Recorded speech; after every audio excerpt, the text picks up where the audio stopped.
আসমানে বসে আছে। আল্লাহ তাআলা ডাক দিয়ে বলেন, মানুষটাকে আমি কত যত্ন করে বানাইলাম। আসমান বানাইলাম, হাত লাগাই নাই। জমিন বানাইলাম তো হাত লাগাই নাই। চন্দ্র বানাইলাম, হাত লাগাই নাই। সূর্য বানাইলাম, হাত লাগাই নাই। আসমান জমিন বানাইলাম, হাত লাগাই নাই। জান্নাত জাহান্নাম বানাইলাম, হাত লাগাই নাই। দুই চোখে যা কিছু দেখো আর না দেখো সব বানাইলাম, হাত লাগাই নাই। জিন বানাইলাম, হাত লাগাই নাই। ফেরেশতা বানাইলাম, হাত লাগাই নাই। শুধুমাত্র কেবলমাত্র একমাত্র একটা জাতি, নাম হলো মানব জাতি, নাম হলো আদম জাতি। আল্লাহ কোন আমি হাত ছাড়া বানাই নাই, নিজ হাতে ঘষে ঘষে আদর করে যত্ন করে আমি মানুষটাকে তৈরি করেছি। ইমানদার তাকে জুড়ে জুড়ে করেন সুবহানাল্লাহ। আল্লাহ কোন কেমনে বানাইলাম? আল্লাহ কোন সুম্মা খালাকুল নুতফাতান আলাকাতান ফাখালাকনাল আলাকাতা মুলগাতান ফাখালাকনাল মুদগাতা ইযামা। আল্লাহ ডাক দিয়া বলেন, স্বামী স্ত্রী সহবাস করার পরে একটা পানির ফোঁটা মায়ের পেটে ঢুকে গেছে। এখানে একজন ফেরেশতা বসে আছে। আল্লাহকে ডাক দিয়া কয়, আল্লাহ এই যে পানিটা মায়ের পেটে আসছে তুমি মানব জাতি বানাবা কিনা? আল্লাহ যদি কয় হ্যাঁ, দুস্থ মানুষটা হয়। আল্লাহ যদি কয় না, ভাইজান মানুষটা হয় না। আল্লাহ কোন যদি বলি মানুষটা হবে, ভাইজান কেমনে হবে? আল্লাহ কোন সুম্মা খালাকনাল নুতফাতান আলাকাতান ফাখালাকনাল আলাকাতা মুদগাতান ফাখালাকনাল মুদগাতা ইযামা। 40 দিন পরে আল্লাহ কোন বিশেষ প্রসেসিং এর মাধ্যমে পানির ফোঁটাটা রক্তের টুকরা বানাইলাম। 48 দিন পরে রক্তের টুকরা একটা গোশতের টুকরা বানাইলাম। 48 দিন পরে গোশতের টুকরা ডাইরেক্ট একটা হাড় বানাইয়া ফেললাম। মানুষটার বয়স যখন মায়ের পেটে 4 মাস হয়ে গেল, আমি আল্লাহ পাক আদর করে যত্ন করে ভালোবেসে তার ভিতরে একটা আত্মা ঢুকাইয়া দিছিলাম। ইমানদার জোরে জোরে করেন সুবহানাল্লাহ। আল্লাহ ডাক দিয়ে বলেন, এই পর্যন্তই শেষ না বান্দা, এই পর্যন্তই শেষ না। এখন যখন তোমার মাথাটা বানাইতে শুরু করলাম, এই মাথাটা আমি আল্লাহ পাক নিজ হাতে বানায়া এই মাথা যখন বানাইতে শুরু করলাম, এই মাথাটা তার মধ্যে বান্দা তোমার একটা স্বর্ণের টুকরা ঢুকাইয়া দিছি। তোমার এই বানাইতে বানাইতে যখন কপালে আসছি, তোমার এই কপালের মধ্যে একটা স্বর্ণের টুকরা আমি আল্লাহ ঢুকাইয়া দিছি। বান্দারে বানাইতে বানাইতে যখন বুক পর্যন্ত আসলাম, এই জায়গার মধ্যে একটা স্বর্ণের টুকরা আমি ঢুকাইছি। বান্দা বানাইতে বানাইতে ডানস্তন পর্যন্ত যখন আসলাম, এই জায়গার মধ্যে একটা স্বর্ণের টুকরা ঢুকাইলাম। এই জায়গার মধ্যে স্বর্ণের একটা টুকরা ঢুকাইলাম। এই জায়গাটার নাম আল্লাহ দিয়েছেন আফাম, এখানেরটার নাম আল্লাহ দিয়েছেন খফি। এই জায়গাটার নাম আল্লাহ রাখছেন সির। এই জায়গাটার নাম হলো রূহটা, এই জায়গাটার নাম হলো কলব। ভাইজান আপনাদের প্রত্যেকের শরীরে আল্লাহ 5-5টা স্বর্ণের টুকরা আল্লাহ ঢুকাইয়া দিয়েছে। ইমানদার তাকে জোরে জোরে করে আল্লাহু আকবার। ভাইজান রে, আল্লাহ পর্দা দিয়ে বলেন, বান্দা এই 5-5টা স্বর্ণের টুকরা তোমার ভিতরে ঢুকায়া, এটার নাম আফা খফি সির রূহ কলব, 5টা স্বর্ণের টুকরা তোমার ভিতরে ঢুকায়া তোমার দাম যেন আরো কোটি কোটি বাড়াইয়া দিছি। হায় রে বান্দা, এই জন্য তো বলি তোমার যে কত দাম, তোমার যে কত দাম ফেরেশতা জানে না, আজরাইল জানে না, মিকাইল জানে না, ইসরাফিল জানে না, কেউ জানে না, কেউ জানে না, কেউ জানে না। ইমানদার তাকে জুড়ে বলেন, একমাত্র শুধুমাত্র জানে কে? সম্মানিত উপস্থিতি, 5-5টা স্বর্ণের টুকরা আপনার ভিতরে আল্লাহ ঢুকাইছে। এই 5টার মধ্যে একটা ডান স্তনের বাম স্তনের নিচে যেটা আছে, এটার নাম হলো কলবটা। ভাইজান এটার নাম হলো কলবটা। আমি তো বলি ভাইজান, কলবটা হচ্ছে একটা প্রধানমন্ত্রী বাদশা। হুজুর কেমনে বাদশা হয়? এটা একটা বাদশা, একটা প্রধানমন্ত্রী। হুজুর কেমনে হয়? যিনি প্রধানমন্ত্রী হয় ভাইজান, তার কিন্তু 5 শ্রেণীর নিরাপত্তা কর্মী দরকার আছে, বাহিনীর দরকার আছে। পুলিশ বাহিনী, বিডিআর বাহিনী, র্যাব বাহিনী, গোয়েন্দা বাহিনী, তারপরে বিমান বাহিনী, 5 শ্রেণীর বাহিনীর ভাইজান তার দরকার আছে। সম্মানিত উপস্থিতি, এই কলবটা ভাইজান একটা বাদশা। যেমন একটা এক্সাম্পল দিলে আপনাদের একটু বুঝতে সহজ হবে। এই যে আজকে আমরা ওয়াজ মাহফিলের মধ্যে চলে আসছি, হয়তো ভাইজান গতকালকেই স্প্যান্ডেলটা হয়তো তৈরি করা হয়ে গিয়েছিল। একজন লোক ভাইজান স্প্যান্ডেলে আসছে, আসার পরে উনি চতুর্পার্শ্ব দিয়ে একটা গড়ি দিছে। গড়ি দেওয়ার পরে তো দেখে এই বাড়ির পাশে একটা বড় সুপারি গাছ আছে। সুপারি গাছ, আপনারা সুপারি গাছ চিনেন তো? ইমানদার নাই, কথাও কয় না। সুপারি গাছ চিনেন তো? তো বিশাল বড় একটা সুপারি গাছ দেখছে, দেখার পরে লোকটা ডাক দিয়ে বলতেছে, হ্যাঁ পকেটে আমার টাকা নেই, যদি এই সুপারি 100টা সুপারি আছে, যদি সুপারি গুলা পাততে পারতাম, একটা 5 টাকা, 100টা বিক্রি করলে 500 টাকা, আমার তো কয়েকদিন আমার নেশা দ্রব্য কিনতে পারতাম, অথবা বিড়ি সিগারেট কিনতে পারতাম। এই জন্য ভাইজান উনি আইসা চতুর্পাশে ঘূর্ণি দিয়া টার্গেট করছে সুপারি গাছটা দেখে, আগামীকালকে যখন ওয়াজ মাহফিলে সব মানুষ ঢুকে যাবে, এই সুযোগটা কাজে লাগায়া আমি সুপারি গুলা এখান থেকে পারবো। ভাইজান আপনারা জ্ঞানী থাকলে একটু উত্তর দিবেন, এই যে লোকটা ভাইজান সুপারি পাড়ার ইচ্ছা করেছে, এই যে কাজের ইচ্ছা করলো, এই কাজের নাম কি বলেন তো দেখি? আর একটু জোরে বলতে হবে, কি নাম? ইমানদার জোরে বলেন, কি নাম? ভাইজান চুরি। এই যে ভাইজান চুরি কিন্তু এখনো করে নাই, শুধুমাত্র ইচ্ছা করেছে, এরদা করেছে, ইচ্ছা করেছে, এখনো কিন্তু সে চুরিটা করে নাই। তো ভাইজান রে আজকে যখন ওয়াজ মাহফিল শুরু হয়ে গেছে, উনি ধরেন এখানে চলে আসছে, মাহফিলের চতুর্পার্শ্ব দিয়ে একটা ঘূর্ণি দিছে, ঘূর্ণি দেওয়ার পরে দেখে সব মানুষ তো ওয়াজের প্যান্ডেলের ভিতরে ঢুকে গেছে। ভাইজান আস্তে করে ভাইজান তারও কিছু, এই যে কলবটা বাদশা, কেমনে বললাম, কারণ বাচ্চা যে, হ্যাঁ বাচ্চার কাজ হলো ভাইজান শুধুমাত্র আইন করা, প্রধানমন্ত্রীর কাজ হলো সংসদে বসে আইন করে, আর যিনি তার 5 শ্রেণীর বাহিনী আছে, সেই বাহিনী হলো এই প্রধানমন্ত্রীর আইনটাকে দেশের মধ্যে বাস্তবায়ন করে। ইমানদারটা জুড়ে বলতে হবে, ঠিক কিনা? সম্মানিত সদী, কলবটো ভাইজান বাদশা, তার কাজ হলো আইন করা, তারও কিছু ভাইজান বাহিনী আছে। যদি আপনাদেরকে বলি ভাইয়া, উনি কিন্তু আইন করে ফেলছে, এই যে চুরি করার জন্য আইন করছে, আজকে চুরিটা করবে ভাই, তার 1 নম্বর বাহিনী, এই যে পাও বাহিনী, দেখবেন সবাই এখানে বসা, এই বাহিনীকে সে আদেশ করেছে এখান থেকে চলো। দেখবেন এই বাহিনী ভাইজান হাঁটতে হাঁটতে গাছ পর্যন্ত চলে গেছে, কথা বলতে হবে, ঠিক কিনা? তো ভাইজান গাছ পর্যন্ত এক বাহিনী গাছের গোড়া পর্যন্ত গেছে, আরেক বাহিনীকে ডাক দিয়া কয় চলো। ভাইজান দেখবেন 2 নম্বর বাহিনী, হাত বাহিনী উপর দিকে উঠতে শুরু করছে, যে গাছ অর্ধেক পর্যন্ত গেছে, অর্ধেক পর্যন্ত যাওয়ার পরে মাহফিল থেকে একজন শ্রোতা উঠে কুড়ার মধ্যে যায় একটা আওয়াজ দিল, দেখবেন হাত বাহিনী স্টপ হয়ে গেছে, পাও বাহিনী স্টপ হয়ে গেছে। ইমানদার থাকলে আওয়াজ দিতে হবে, ঠিক কিনা? তার মানে এই যে স্টপটা করছে, পাও বাহিনীকে স্টপ করে ফেলছে, হাত বাহিনীকে স্টপ করে ফেলছে। একটু কথা বলতে হবে, কোন বাহিনী? কয় না কোন বাহিনী? কান বাহিনী ভাইজান কাজে লাগাইছে। 3 নম্বর বাহিনী, 4 নম্বর বাহিনী চোখটা বলতেছে এটা তো একটা বিপজ্জনক একটা জায়গা, হয়তো উপরে যেতে হবে, নয়তো নিচ দিকে আসতে হবে, সুতরাং এটা তো বসে থাকার জায়গা না। গাছটা একটু ঘোরায়া একটু তাকায় দেখতেছে, দেখি আওয়াজটা করতে আসছে, তাকায় দেখতো এখান থেকে একজন লোক প্রস্তাব করতে আসছে, লোকটা চলে গেছে, বুঝা গেল 4 নম্বর বাহিনীর নাম হলো চোখ বাহিনী। চোখ বাহিনী বলছে এখানে অসুবিধা নেই, উপর থেকে উঠতে পারো। 5 নম্বর বাহিনীর নামটা হচ্ছে জিহ্বা। সম্মানিত শুধু 1 নম্বর বাহিনীর নাম হলো কলবের পা, 2 নম্বর বাহিনী হাত, 3 নম্বরটা কান, 4 নম্বরটা চোখ, 5 নম্বরটা হলো জিহ্বা। সম্মানিত শুধু তাহলে এই যে কলবটা আছে, তারও ভাইজান 5 শ্রেণীর বাহিনী আছে না নাই? বললেন না যে একটু জোরে বলেন, আছে না নাই? সম্মানিত উপস্থিতি, এই যে লোকটা ভাইজান চুরি করতে গেছে, আমি আপনাদের কাছে জানতে চাই, এখন ভাইজান বড় চোর উনি কিন্তু আদেশটা করছে চুরি করার জন্য। এখন আপনাকে যদি জিজ্ঞেস করি ভাইজান বড় চোর কোনটা, একটু বলেন তো, হাতটা কি বড় চোর, নাকি পাওটা বড় চোর, নাকি চোখটা বড় চোর, নাকি জবানটা, নাকি কানটা, নাকি কলবটা? বড় চোর কোনটা? আর একটু জোরে বলেন কোনটা? কলবটা ভাইজান বড় চোর। এটা আমার বক্তব্য না, আল্লাহর পয়গম্বর বলেন আলা ইন্না ফিল জাসাদি লামুদগা ইদা সালুহাত সালুহাল জাসাদু কুল্লু ওয়া ইদা ফাসাদাত ফাসাদাল জাসাদু কুল্লু।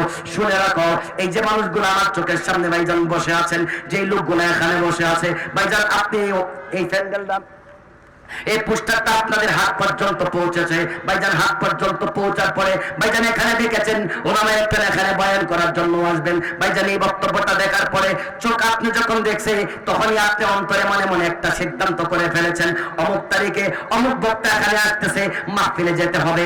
আজকে যখন সন্ধ্যায় ভাইজান মাহফিল শুরু হয়ে গেছে ভাইজান, আপনার এই যে কলবটা ভাইজান আপনার পাওটাকে আদেশ করছে চলো ভাইজান, আপনার পাওয়াই পর্যন্ত চলে আসে ভাইজান। এখন যে বসে আছেন হাতগুলা গুঠায়া বাপজান, আপনার কলবটা বসে আছেন, হাতটা বসে থাকো, নড়াচড়া করা যাবে না। এখন ভাইজান আমার দিকে তাকায় আছেন, তো এই যে চোখটাকে আদেশ করেছে আপনার কলবটা, বক্তা কি কয় কথাগুলো একটু শোনো বন্ধুরা আমার। এই যে আমার দিকে তাকায় আছেন, কথাগুলো শুনতেছেন আপনার ভাইজান, এই মুহূর্তে কানটাই দিকে ফিরাই দিছেন, চোখটাই দিকে ঘুরাই দিছেন। তার মানে ভাইজান আল্লাহর পয়গম্বর কয় এই যে মানুষটা আমার সামনে সামনে বসে আছে ভাইজান আল্লাহর পয়গম্বর কোন যার পাওটা ভালো যার কলবটা ভালো তার পাওটা ভালো যার কলবটা ভালো তার চোখটা ভালো যার কলবটা ভালো তার হাতটা ভালো যেই লোকের কলবটা ভালো এর পুরা বডি ভালো যে এলাকার মানুষের কলবটা ভালো ভাইজান পুরা এলাকাটাই ভালো যেই থানার মানুষের কলবটা ভালো থানাটাই ভালো যেই দেশের মানুষের কলবটা ভালো দেশটাই ভালো যেই সংসদের মানুষের কলবটা ভালো শুধু সংসদটা ভালো না স্বর্ণটা বাদ দিয়ে সংসদটা ভাইজান স্বর্ণের টুকরা আর হীরার টুকরা ইমানদার থাকলে কথা বলতে হবে ঠিক কিনা ইদা ফাসাদাত ফাসাদাল জাসাদ কুল্লু আল্লাহর পয়গম্বর ডাক দিয়া কোন এই মানুষটার কলব যার কলবটা চোর ভাইজান তার হাতটা চোর যার কলবটা চোর তার পাওটা চোর যার কলবটা চোর তার চোখটা চোর যার কলবটা চোর তার পুরা বডি চোর যে এলাকার মানুষের কলবটা চোর ভাইজান এলাকাটা চোর যে থানার মানুষের কলবটা চোর থানাটা চোর যে দেশের মানুষের কলবটা চোর ভাইজান দেশটাই চোর ভাইজান যে সংসদের মানুষের কলবটা চোর সংসদটা চোর চোর কথা জোরে বলতে হবে ঠিক কিনা তাইলে ভাইজান এখান থেকে পাওয়া গেল বড় ভালোটাও কলিজা কলবটা আর বড় খারাপটা হলো ভাইজান এই কলবটা সম্মানিত সুদী আদম আলাইহিস সালামের কলবটা ভাইজান খারাপ ছিল না তার সন্তান ঈসা আলাইহিস সালামের কলিজা খারাপ না ভাইজান তার ছেলে ইয়াকুবের কলবটা খারাপ না ভাইজান 10টা সিঁড়ি চলে গেছে কলিজা ভাইজান খারাপ না আস্তে আস্তে যখন শয়তান মানুষকে ভাইজান প্ররোচনা দিয়া মূর্তির সামনে যখন তাকে মাথা নত করায় দিল মানুষের কলিজাটা খারাপ হয়ে গেল আল্লাহ কয় যেহেতু কলিজাটা খারাপ হয়ে গেছে এখন তো অবশ্যই একজন ডাক্তারের দরকার যেহেতু আল্লাহ আপনাকে জমিনে পাঠাইছে ডাক্তার তো আল্লাহই পাঠাবে ইমানদার তাকে জুড়ে বলতে হবে ঠিক কিনা সম্মানিত উপস্থিতি তো আল্লাহ পাক রব্বুল আলামিন এই কলিজার চিকিৎসক হিসাবে সর্বপ্রথম যে মহামানবকে জমিনের মধ্যে পাঠাইছিলেন লোকটার নাম ছিল হযরত ঈসা আলাইহিস সালাম ভাইজান এই যে কলবের চিকিৎসাটা দিয়া যে জিনিসটা দিয়া কলবের চিকিৎসার জন্য যা দিয়া জমিনে পাঠাইছিলেন এটার নামে হলো ভাইজান শরীয়ত এটাই শরীয়ত এই যে কলিজার চিকিৎসা যেটা এইটাই শরীয়ত শরীয়ত ভাইজান তখন পূর্ণাঙ্গ না পূর্ণাঙ্গ শরীয়তটা ভাইজান আস্তে আস্তে আরো 10টা সিঁড়ি লাগছে শরীয়ত শুরু হলো হযরত নূহ আলাইহিস সালামের মাধ্যমে শরীয়তটা পূর্ণাঙ্গতা রূপ পাইছে আর একটু নিচে আইসা ভাইজান 10টা সিঁড়ির পরে 10টা সিঁড়ি 2 নম্বর সিঁড়ি ওনার ছেলে হযরতে সালেহ আলাইহিস সালাম তার ছেলের নাম হলো যুলআদ তার ছেলে সালেহ আলাইহিস সালাম তার ছেলে তাতা তার ছেলে রাবা তার ছেলে তারুখ তার ছেলে নাহর তার ছেলে তারিখ তার ছেলে ইব্রাহিম আলাইহিস সালাম 10টা সিঁড়িতে আসার পরে ভাইজান শরীয়তটা একটা মুকাম্মল হইছে একটা পরিপূর্ণতা রূপ পাইছে সম্মানিত সুধী যার মাধ্যমে হযরত ইব্রাহিম আলাইহিস সালামকে জাতির পিতা বলা হয় সম্মানিত উপস্থিতি ইব্রাহিম আলাইহিস সালাম জাতির পিতা আরে জাতির পিতা ওনাকে কেন বলা হয় যদি আপনারা প্রশ্ন করেন ভাইজান প্রশ্নের উত্তরটা হলো এটা ভাইজান মানুষের ঘরে জন্ম নিলেই তো মানুষ হওয়া যায় না যদি ভাইজান মানুষের ঘরে জন্ম নিলে মানুষ হবে আপনাদের এলাকার মধ্যে দেখবেন একটা মানুষে বলে এই যে চোর যাইতেছে চোর ভাইজান সে চোর কি করে হলো সে তো একটা মানুষ কথা বলতে হবে ঠিক কিনা তাইলে বোঝা গেল মানুষের ঘরে জন্ম নিলেই মানুষ হওয়া যায় না যদি মানুষের ঘরে জন্ম নিলে মানুষ হওয়া যায় তো এই লোকটাকে আপনি চোর কেন বলেন তাইলে বোঝা গেল মানুষ হতে হলে আলাদা কিছু কারিকুলামের দরকার আছে সম্মানিত উপস্থিতি কারিকুলামের দরকার আছে ইব্রাহিম আলাইহিস সালাম সেই কারিকুলাম নিয়েই জমিনের মধ্যে ভাইজান পদার্পণ করেছেন ভাইজান রে ইব্রাহিম আলাইহিস সালামের মাধ্যমে এই শরীয়তটা পূর্ণাঙ্গতা রূপ পাইছে শরীয়তটা পূর্ণতা রূপ পাইছে ভাইজান যার মাধ্যমে জাতি পূর্ণ একটা শরীয়ত পাইছে পূর্ণ একটা জীবন বিধান পাইছে উনিই তো ভাইজান জাতির পিতা হবে কথা বলেন ঠিক কিনা সম্মানিত সুধী এই জন্য ইব্রাহিম আলাইহিস সালাম জাতির পিতা কারণ তার মাধ্যমে জাতি একটা পূর্ণ শরীয়ত পাইছে সম্মানিত সুধী যদি আর কয়েকটা কথা একটু সামনে নিয়ে যেতে চাই ইব্রাহিম আলাইহিস সালাম আল্লাহকে ডাক দিয়ে কয় আল্লাহ আমি আপনার সাথে বন্ধুত্ব করতে চাই আল্লাহ ডাক দিয়ে বলেন আমার সাথে বন্ধুত্ব করতে হলে তো পরীক্ষা দিতে হবে জাতির পিতা ইব্রাহিম আলাইহিস সালাম ডাক দিয়ে কয় আল্লাহ অসুবিধা নাই আমি পরীক্ষা দিতে রাজি আছি তখন আল্লাহ বলেন ঠিক আছে তুমি রাজি থাকো ভাইজান অনেকগুলা ব্যাখ্যা এক তো ভাইজান পরীক্ষা ইব্রাহিম আলাইহিস সালাম পরীক্ষা দিচ্ছেন আল্লাহ পরীক্ষা দিচ্ছেন জাতির পিতা পরীক্ষা দেয় আল্লাহ পরীক্ষা দিচ্ছেন সম্মানিত সুধী আল্লাহ পাক যেন বুঝায় দেন জাতির পিতা বাবা যেহেতু পরীক্ষা দিচ্ছে তাহলে তার সন্তান যারা জমিনের মধ্যে আসবে সন্তানদের সামনেও ঠিক এমন পরীক্ষা আসতে পারে কথা বলেন ঠিক কিনা সম্মানিত উপস্থিতি পরীক্ষা ভাইজান শুরু হয়ে গেছে অনেকগুলা পরীক্ষা একটার পর একটা পরীক্ষা আসছে আসছে আসছে আসছে। আল্লাহ পাক ডাক দিয়ে বলেন তো এক পরীক্ষার মধ্যে একটা হলো ইব্রাহিম রে এখন তোমার জানের পরীক্ষা হবে, জানের পরীক্ষা, জানের পরীক্ষা হবে, তোমার আত্মার পরীক্ষা আমি একটা নিয়ে ফেলবো, তুমি কি পরীক্ষা দিতে রাজি? জাতির পিতার ডাক দেখায় আল্লাহ আমি রাজি আছি, অসুবিধা নাই। ভাইজান এই দিক দিয়া নমরুদে বিশাল একটা অগ্নিকাণ্ড ভাইজান রেডি করতেছে। ভাইজান ইব্রাহিম আলাইহিস সালামকে সে আগুনের মধ্যে ফালাবে। হযরত জাতির পিতা ইব্রাহিম আলাইহিস সালাম উনি জানতেছেন এটা একটা বড় পরীক্ষা। উনি বলতেছে অসুবিধা নেই গা, বিশাল বড় অগ্নিকাণ্ড জ্বালাইতেছে, অসুবিধা নাই, আমি এখানে পড়তে রাজি আছি। কারণটা যিনি আমাকে আত্মা দিয়েছে, যিনি আমার ভিতরে প্রাণ দিয়েছে, উনি তো আমার আত্মা নিতে চাইতেছে, উনি আমার আত্মা নিবে, অসুবিধা নেই গা, আমি তো ইন্তেকালের পরে আমার জান্নাত তো এদিকে অবধারিত আছে, সুতরাং অসুবিধা নেই। ভাইজান রে প্রশ্ন অনেকগুলা ইব্রাহিম আলাইহিস সালামের হাতের মধ্যে বেঁধে ফেলেছে, পায়ের মধ্যে বেঁধে ফেলেছে। আপনারা তো একটা তামসাই মনে করবেন, হুজুর উনার হাতের মধ্যে কেন বাদ, পায়ের মধ্যে কেন বাদ? ভাইজান অন্য কোন পয়গম্বরের হাতে বাদ লাগে নাই, পায়ের মধ্যে বাদ লাগে নাই, ইব্রাহিম আলাইহিস সালামের হাতের মধ্যে বাদ লেগে গেছে। সম্মানিত সুধী প্রমাণ হয়ে গেছে তার সন্তান যারা জমিনের মধ্যে থাকবে, ভাইজান তাদের সামনে পরীক্ষা আসবে, তাদের হাতের মধ্যেও হাত করা রাখতে পারে, হাত করা রাখতে পারে, হাত করা রাখতে পারে। ইমানদার তাকে জুড়ে বলেন ঠিক কিনা? লাগবে, এটাই স্বাভাবিক। মাঝে মধ্যে যখন আপনি হকের পক্ষে থাকবেন, ভাইজান রাস্তা দুইটা, ফারিকুন ফিল জান্নাহ ওয়া ফারিকুন ফিস সাঈর, একটা জান্নাতের রাস্তা আর একটা জাহান্নামের রাস্তা, একটা ইব্রাহিমের রাস্তা আর একটা নমরুদের রাস্তা, রাস্তা দুইটা।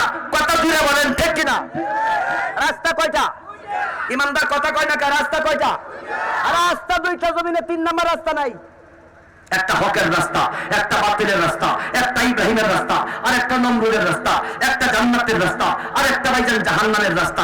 ইব্রাহিম আলাইহিস সালাম আল্লাহর পক্ষে ভাবছেন কথা বলতে যাইয়া, তার সাথে আগে কোনো শত্রুতা নাই, ভাইজান কোনো মারামারি নাই, কোনো কাটাকাটি নাই। যেই তিনি এক আল্লাহর পক্ষে কথা বলে, যখন তিনি আসমানের কিতাবের পক্ষে কথা বলে, জান্নাতের পক্ষে কথা বলে, আল্লাহ আল্লাহ রাসূলের পক্ষে যখন কথা বলে, ভাইজান যারা জালেম ছিল তাদের কলিজার মধ্যে আগুন লাগতে শুরু করছে। কথা জোরে বলেন ঠিক কিনা? তো ভাইজান রে হকের পক্ষে কথা বলতে যাই হাতের মধ্যে জাতির পিতার হাতের মধ্যে হাত করা লেগে গেছে, ভাইজান হাতের মধ্যে বেঁধে ফেলেছে। তাইলে ভাইজান যেহেতু জাতির পিতার হাতের মধ্যে বাদ হাত করা লেগে গেছে, আমরা যারা সন্তান আছি, যারা হকের পক্ষে কথা বলবো, কোরআনের পক্ষে কথা বলবো, বোঝা গেল তাদের হাতের মধ্যে হাত করা লাগবে, এটাই স্বাভাবিক। কথা বলেন ঠিক কিনা? সম্মানিত উপস্থিতি, পায়ের মধ্যে বেঁধে ফেলেছে, হাতের মধ্যে বেঁধে ফেলেছে, পায়ের মধ্যে বেঁধে ফেলেছে। ভাইজান বুঝতে হবে আমাদের হাত পায়ের মধ্যে বাধা আসতেই পারে। সম্মানিত সুধী চরকের আগার মধ্যে বেঁধে ফেলেছে, এবার ঘূর্ণি দিয়ে আগুনের মধ্যে ফেলবে। ইব্রাহিম আলাইহিস সালাম ডাক দেখায় অসুবিধা নাই, আমি আগুনের মধ্যে যাইতে রাজি, কারণ আমার আত্মাটা আমার না, চোখ আমার না, পাগুলা আমার না, পাও আমার আল্লাহর দেওয়া, হাত আমার না, হাত আল্লাহর দেওয়া, কলিজা আমার না, কলিজা আল্লাহর দেওয়া, আমার পুরো বডি রক্ত গোশত সব আল্লাহর দেওয়া। আল্লাহ চাচ্ছেন উনাকে আমার জানটা দেওয়া দেওয়ার জন্য, আমার কোনো প্রশ্ন থাকবে না, ডাইরেক্ট উনি রেডি হয়ে গেছেন। ইব্রাহিম আলাইহিস সালামের পক্ষের লোক যারা, ভাইজান যখনই কোরআনের পক্ষে ডাক আসে, হাদিসের পক্ষে ডাক আসে, ভাবজান যখন কোরআন বিরোধী বক্তব্য আসে, ইব্রাহিম আলাইহিস সালামের সন্তান সত্যিকারে যারা, ভাবজান তারাই বক্তব্য দেয়, হাত আমার না, পা আমার না, চক্ষু আমার না, মস্তিষ্ক আমার না। যখনই ডাক আসবে, জাতির পিতা যেমন জানটা দেওয়া দেওয়ার জন্য প্রস্তুত হয়ে গেছে, তারাও ভাবজান থেকে ইসলামের জন্য, কোরআনের জন্য, আল্লাহ আল্লাহ রাসূলের জন্য জান দিতে গেলে একবার প্রস্তুত থাকে। কথা বলেন ঠিক না?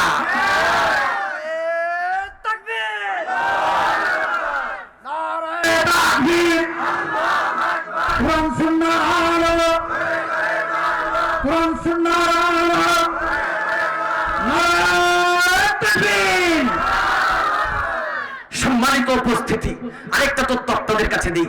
ইব্রাহিম আলাইহিস সালাম জানতেন না আগুন থেকে উনি কোরআন দিয়ে আসবেন, একটুকু জানতেন না। তিনি তো যাচ্ছেন, আল্লাহ তাআলা বলছেন জানের পরীক্ষা আসবে, উনি জানটা নিয়ে নিবেন, অসুবিধা নাই। উনি কিন্তু জানতেন না গুন্নি দিয়ে আসবে, কিন্তু আমি একটু আগেই বলছি এখানে আশেক বা আশুকের ব্যাপার।